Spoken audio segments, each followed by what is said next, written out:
빌닷에 대한 욥의 응답 두 번째, 욥기서 10장입니다. 하나님께서 이 새벽 우리에게 주시는 말씀은 욥기서 10장 2절 말씀을 쉬운 번역으로 함께 합독하겠습니다. 나는 하나님께 말할 것이라네. 제발 하나님, 나를 죄인 취급하지 말아 주십시오. 제발 당신이 왜 나를 치시는지 이유라도 알려 주십시오. 아멘. 욥은 까닭없는 고난을 겪고 있습니다.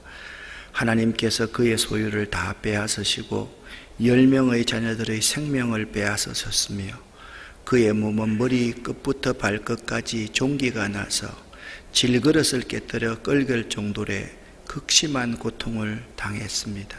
아내도 떠났습니다. 모든 관계가 다 단절되었습니다.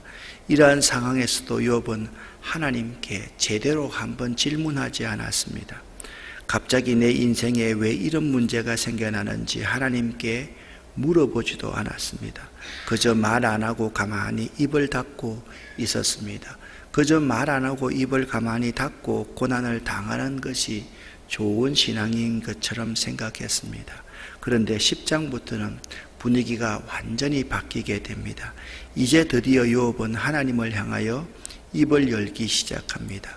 1절과 2절 말씀을 세 번역으로 제가 한번 읽어보겠습니다. 산다는 것이 이렇게 괴로우니 나는 이제 원통함을 참지 않고 다 털어놓고 내 영혼의 괴로움을 다 말하겠다. 내가 하나님께 아뢰겠다. 나를 죄인 취급하지 마십시오. 무슨 일로 나 같은 자와 다투는지 알려주십시오. 아멘. 욥이 이렇게 말합니다. 산다는 것이 이렇게 괴로운지 잘 몰랐습니다. 나는 이제 참지 않고 다 털어놓겠습니다. 다 말하겠습니다. 하나님께 아뢰겠습니다. 그렇게 말을 합니다. 그리고 욥은 하나님과 이제 소통하기 시작합니다. 여기 1절 말씀에 내 마음이 괴로운 대로 말하리라. 이 말씀은 괴롭지만 이제 불평하지 않고 말하겠다는 욥의 결단이요 중요한 변화입니다. 그리고 2절에는 내가 하나님께 아뢰겠다라고 말하면서 나를 죄인 취급지 마십시오. 무슨 일로 나 같은 자와 하나님이 다투시는지 알려주십시오라고 적극적으로 하나님께 소통하고 있는 모습을 볼 수가 있습니다. 자기 주도적인 신앙을 가진 사람이 있고 타인 의지적인 신앙을 가진 사람이 있고 매사 순종적인 신앙을 가진 사람이 있습니다. 먼저 타인 의지적인 신앙을 가진 사람은 누군가에 의해서 인도되는 신앙생활로 스스로 하나님 앞에서 질문하지 못하는 사람, 질문하지 않는 신앙생활을 하는 사람입니다. 이런 사람은 영적 성장을 기대하기가 어렵습니다. 궁금한 것이 있으면 하나님께 여쭈어 보고 자기 인생에 대하여 풀리지 않은 문제가 있으면 기도로서 엎드려야만 하는데 타인 의지적인 신앙을 가진 사람은 그렇게 하지 못합니다. 그리고 매사에 순종적인 신앙을 가지고 있는 사람이 있습니다. 아무 말도 하지 않고 매사에 순종하면 된다는 식으로 계속 침묵하면서 당하는 사람 유형입니다. 이 유형에서 매사에 침묵하면서 잘 참아내면 아름다운 신앙의 열매를 맺지만은 가다가 참지 못하고 꺾여버리면 이 사람은 더 큰 문제를 가져올 수가 있습니다. 신앙 성장이 더딘 사람들은 흘러가는 대로 자기를 방임하게 되지요. 꺾여버린 사람 말입니다. 그렇게 되면 사람에 의해서 그는 좌우가 됩니다. 이 사람 저 사람의 말을 듣고 신앙생활의 방향을 정하면 마음에 상처만 많을 뿐입니다. 여러분, 요즘에 학습 가운데 자기주도적인 학습이라는 말을 많이 들어보셨을 것입니다. 신앙생활도 자기주도적인 신앙이 있습니다. 하나님과 적극적으로 소통하고 대화하려는 사람입니다. 하나님을 인격의 하나님으로 알고 기도하면서 질문하고 깊이 소통하는 사람입니다. 여러분은 자기주도적인 신앙인, 타인 의지적인 신앙인, 매사순종적인 신앙인 가운데 어떤 유형에 들어가십니까? 하나가 또한 둘이 될 수가 있을 것입니다. 이 가운데 많은 사람들은 타인 의지적인 신앙이나 매사 순종하면 그렇게 응답이 되겠지라고 참고 지내는 사람들이 있을 것입니다. 그러한 신앙생활보다 자기 주도적인 신앙을 하는 것이 매우 좋습니다. 속에 있는 것을 불평하면서 내 신앙의 뿌리를 뽑지 말고 원망과 불평 가운데 하나님께 끊임없이 소통하면서 하나님의 뜻이 무엇인지, 하나님의 원하시는 방법이 무엇인지를 물어가면서 신앙생활하는 것은 매우 중요하다라고 말씀을 드릴 수가 있습니다. 2절 말씀을 우리가 채택하고 있는 개역 개정 사판으로 읽어보면 이렇습니다. 내가 하나님께 아뢰오리니 나를 정죄하지 마시옵고 무슨 까닭으로 나와 더불어 변론하시는지 내게 알게 하옵소서. 아멘.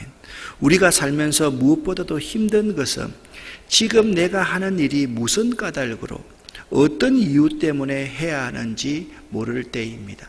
우리가 살면서 무엇보다 또 한 가지 힘든 것은 지금 내가 당하는 일이 무슨 까닭으로 어떤 이유 때문에 이 일을 당하는지 모를 때입니다. 이럴 때 참 답답하지 않습니까? 욥은 지금까지 참 답답하게 신앙생활을 했습니다. 그러나 이제는 하나님과 소통하기 시작합니다. 하나님, 무슨 까닭인지 제게 알려주십시오 라고 하나님께 아뢰고 있는 것입니다. 여러분, 우리가 자기 주도적인 신앙을 갖는다는 것은 참으로 중요합니다. 하나님, 무슨 까닭입니까? 왜 이렇습니까? 무슨 이유 때문에 그렇습니까? 그렇게 묻는 것은 결코 불경스러운 신앙이 아니라는 사실을 알아야만 합니다. 욥은 하나님을 잘 이해하고 있는 사람입니다. 7절 말씀을 보면 이렇게 쉬운 성경에 표현하고 있습니다. 당신은 나에게 죄가 없다는 것을 잘 아시고 아무도 당신의 손에서 나를 건져낼 수 없다는 것도 잘 아십니다. 아멘.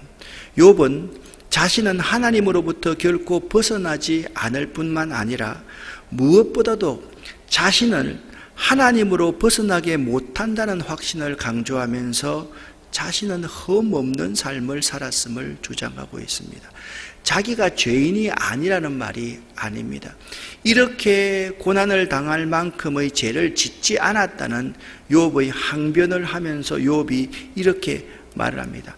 하나님이 내가 죄가 없는 것을 잘 아시지 않습니까? 또 내가 하나님의 손 안에서 이런 고난을 당하고 있는데 그 누구도 이 하나님의 주권에 대항할 수 없지 않습니까? 라고 욥은 하나님을 잘 이해하는 신앙인임을 알 수가 있습니다. 그래서 욥이 그런 표현을 8절부터 12절에 토기장이의 비유에 대해서 말씀합니다. 예레미야서에서 토기장의 비유가 나오죠. 근데 욥기서에서 나오는 토기장이의 비유 이 자체는 욥이 족장 시대의 사람, 아브라함 시대의 사람이기 때문에 욥이 토기장의 비유가 훨씬 더 먼저 된 비유라는 사실을 우리는 알아야만 합니다. 8절부터 12절까지를 한번 읽어보겠습니다. 주님께서 손수 나를 빚으시고 지으셨는데 어찌하여 이제 와서 나에게 등을 돌리시고 나를 멸망시키려고 하십니까? 주님께서는 지능을 빚듯이 몸소 이 몸을 지으셨음을 기억해 주십시오. 어찌하여 주님께서는 나를 티끌로 되돌아가게 하십니까? 주님께서 내 아버지에게 힘을 주셔서 나를 낳게 하시고 어머니가 나를 품에 안고 젖을 물리게 하신 분도 주님 아니십니까? 주님께서 살과 가죽으로 나를 입히시며 뼈와 근육을 엮어서 내 몸을 만드셨는데 내 몸이 이렇게 만신창이가 되어 있지 않습니까? 주님께서 나에게 생명과 사랑을 주시고 나를 돌보셔서 내 숨결까지 지금까지 지켜주시지 않으셨습니까? 욥은 하나님만이 토기를 만드시기도 하고 그 지으신 것을 멸하기도 하실 수 있는 분임을 분명히 고백합니다. 욥은 하나님의 주권을 확실하게 인정하는 사람이었습니다. 욥은 또한 하나님이 자신의 생명을 지키시며 자신을 끝까지 사랑하시고 돌보시는 분이심을 고백하고 있습니다. 그리고 욥은 자신의 들숨과 날숨의 주인이신 하나님과 자신과의 관계를 결코 잊지 않고 있습니다. 그러한데 욥은 하나님께 묻습니다. 하나님이 저를 만드셨지 않습니까? 그런데 당신의 손으로 나를 빚어 만드시고는 이제 나를 아예 없애려고 하시는지 제가 의문이 듭니다. 진흙으로 나를 만드시더니 이제는 다시 흙으로 되돌려 보내시려는 이유를 알려달라고 하나님께 탄원하고 있는 것입니다. 욥은 자신이 죄 없이 고통당하는 현실이 이처럼 이해되지 않았던 것입니다. 욥은요, 죄인이 아니라는 것이 아닙니다. 욥은 하나님 앞에, 하나님은 공의로우신 분이고 절대 주권을 가진 분이고 그 하나님 앞에 서 있는 우리 인간들은 하나님 앞에 심판을 받을 수밖에 없는 죄인이라는 사실을 인정하고 있습니다. 그런데 욥이 이렇게 엄청난 고통을 당할 만큼의 죄를 짓지 않았다는 주장을 욥이 지금 계속하고 있는데 욥의 친구들은 그것을 이해하지 못하고 있는 것입니다. 욥은 13절에서부터 이 17절까지 해서 이렇게 탄식합니다. 13절부터 17절까지의 말씀은 읽어보면 좀 불경스러운 말 같습니다. 좀 당혹스러운 말 같습니다. 그러나 이 속에 욥의 하나님과 소통하기를 원하는 충심, 진심이 담겨 있음을 알아야만 합니다. 제가 한번 읽어보겠습니다. 그러나 지금 생각해 보니 주님께서는 늘 나를 해치실 생각을 몰래 품고 계셨습니다. 주님께서는 내가 죄를 짓나 안 짓나 지켜보고 계셨으며 내가 죄를 짓기라도 하면 용서하지 않으실 작정을 하고 계셨습니다. 내가 죄를 짓기만 하면 주님께서는 가차없이 내게 고통을 주시지만 내가 올바른 일을 한다고 해서 주님께서는 나를 믿어주시지는 않으셨습니다. 그러니 나는 수치를 가득 덮어쓰고서 고통을 몸소 겪고 있습니다. 내 일이 잘 되시기라고도 하면 주님께서는 사나운 사자처럼 나를 덮치시고 기적을 일으키면서까지 내게 상처를 주려고 하셨습니다. 주님께서는 번갈아서 내게 불리한 정인들을 세우시며 엘리바스와 빌달 같은 정인들을 세우시며 내게 노여움을 더 키우시고 나를 공격할 계획을 세우셨습니다 라고 욥은 하나님 앞에 탄식하고 있습니다. 욥이 하나님의 가혹한 진노를 이처럼 하나님 마치 덫을 놓고 나를 죽이려고 하는 것처럼 내가 참 어렵습니다 라고 하나님 앞에 탄식하고 있는 모습을 볼 수가 있습니다. 이런 표현을 욥의 역설적인 표현이라고 말할 수가 있습니다. 역설적인 표현이라는 것이 무엇입니까? 일반적으로 옳다고 생각되는 것에 반대되는 표현이 역설적인 표현입니다. 논리적으로는 자기 모순에 빠지는 듯 보이지만 사실은 진리에 도달하기 위한 암묵적인 표현이 역설적인 표현인 것입니다. 이 역설적인 표현을요, 평서면 형식으로 한번 바꾸어서 제가 읽어보겠습니다. 그러나 지금 생각해 보니 여호와께서는 늘 나를 해치실 생각을 몰래 품고 계셨습니다. 여호와께서는 내가 죄를 짓나 안 짓나 지켜보고 계셨습니다. 내가 죄를 짓기라도 하면 용서하지 않으실 작정을 하고 계신 듯 합니다. 내가 죄를 짓기만 하면 가차없이 내게 고통을 주셨습니다. 그러나 내가 올바른 일을 한다고 해서 여호와께서는 나를 믿어주시지는 않으셨습니다. 그러니 나는 수치를 가득 덮어쓰고서 고통을 몸으로 겪고 있습니다. 내 일이 잘 되기라도 하면 여호와께서는 사나운 사자처럼 나를 덮으시고 기적을 일으키면서까지 내게 상처를 주려고 하셨습니다. 여호와께서는 번갈아서 내게 불리한 정인들을 세우시며 내게 노여움을 더 키우시고 나를 공격할 계획을 세우셨습니다. 욥은 자신이 죄 없이 고통당하는 현실이 이처럼 이해되지 않았던 것입니다. 그러면서 욥은 고난 속에서 잠시 이 고난을 담고 싶지 않았습니다. 그냥 끈을 놓고 싶었습니다. 그리고 평안을 이렇게 간구합니다. 18절부터 22절까지를 그냥 평서문으로 제가 읽어드리겠습니다. 여호와께서 저를 이렇게 할 것이라면 왜 나를 모태에서 살아 나오게 하셨습니까? 차라리 모태에서 죽어서 사람들의 눈에 띄지나 않았더라면 좋지 않았겠습니까? 생기지도 않은 사람처럼 모태에서 곧바로 무덤으로 내려갔더라면 좋았을 것입니다. 내가 살 날도 이제 얼마 남지 않았습니다. 나를 제발 좀 혼자 있게 내버려 두십시오. 내게 남은 이 기간만이라도 내가 잠시 쉴 수 있도록 해 주십시오. 어둡고 캄캄한 땅으로 내려가면 다시는 돌아오지 못합니다. 그리로 가기 전에 잠시 좀 쉬게 해 주십시오.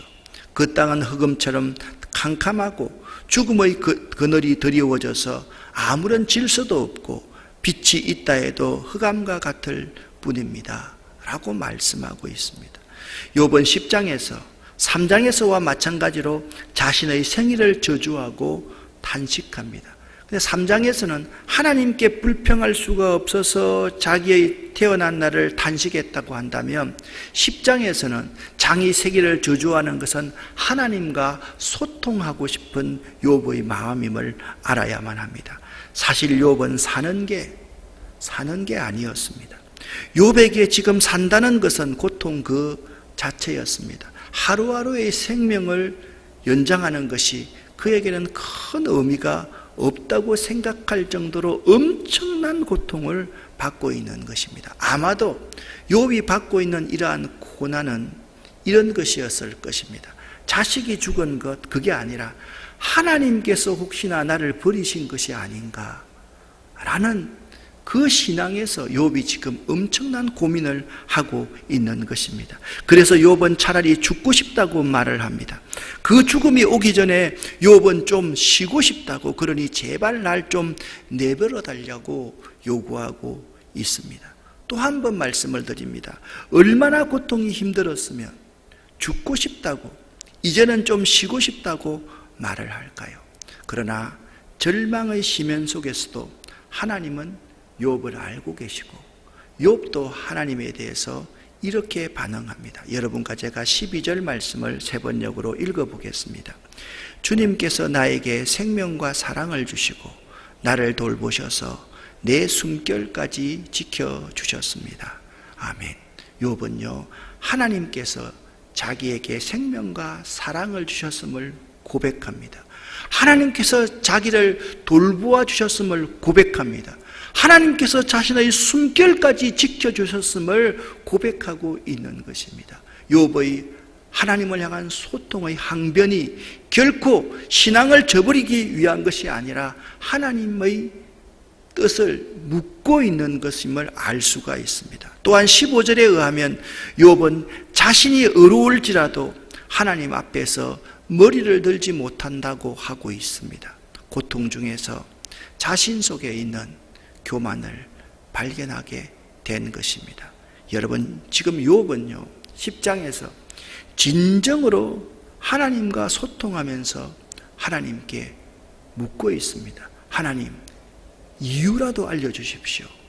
나는 지금 까닭없이 당하고 있는 것 같습니다. 하나님이 이 이유를 알지 않습니까? 내가 죄를 짓지 않았다는 거 알고 있지 않습니까? 그리고 하나님 손에서 나를 누구도 빼앗아 갈 수가 없다는 것을 하나님이 알고 있지 않습니까? 제발 그 이유라도 말해 주십시오 라고 하나님 앞에 아뢰고 있는 것입니다. 1절 말씀을 다시 돌아가서 보겠습니다. 내 영혼이 살기에 곤비하니 내 불평을 토로하고 내 마음이 괴로운 대로 말하리라. 아멘. 여기 내 불평을 토로한다라는 말은 마치 사무엘의 어머니 한나가 마음속에 있는 자기의 심정을 하나님께 통하고 있는 것과 같은 표현인 것입니다. 내 마음이 괴로운 대로 하나님 앞에 지금 아뢰고 있는 모습을 볼 수가 있는 것입니다. 내 마음이 괴로운 대로 말하리라. 이제 욥은 고통과 고민을 감추지 않고 숨김없이 털어놓겠다고 말합니다. 자기 주도적인 신앙을 갖겠다고 말씀하고 있는 것입니다. 자신의 고통과 고민을 감추지 않고 숨김없이 털어놓기 시작하면 이미 문제 해결은 그때부터 시작되고 있는 것입니다. 고난을 대하는 태도에 대해서 한번 생각해 보십시다. 사람들은 자신의 고난과 번민을 가능한 한 숨기려고 하고 드러내지 않으려고 노력합니다. 자신이 겪고 있는 고통과 어려움을 부끄러운 것이라고 생각하기 때문일 겁니다. 그런 고통과 번민이 속에서 곪으면 사람의 영혼을 좀먹고 정신을 병들게 합니다. 때로는 사람들 속으로 골마터진 상처를 이기지 못해서 스스로 목숨을 끊기도 합니다. 고난을 대하는 태도에는 두 가지가 있습니다. 첫째는 세상을 탓하며 이웃들에게 불평하고 창조주를 원망하며 믿음에서 떠나는 사람이 있습니다. 그러나 믿음에서 떠나 하나님을 원망하는 사람들과는 달리 고난의 참된 의미를 발견하고 하나님을 대면하여 정금 같은 신앙으로 도약하는 사람들이 있습니다. 욥이 후자 같은 사람이었습니다. 욥은 단순히 그의 갈등과 번민을 표출하는 데 그치지 않고 하나님께 나아가 전능하신 하나님께 까닭을 알려달라고, 이유를 알려달라고 하나님의 뜻을 묻고 호소하고 있는 것입니다. 이것이 욥에게 배울 수 있는 교훈입니다. 사랑하는 여러분, 욥은 하나님을 바로 알고 신앙생활을 하고 있는 자입니다. 믿음이 뭐라고 말씀을 드렸습니까?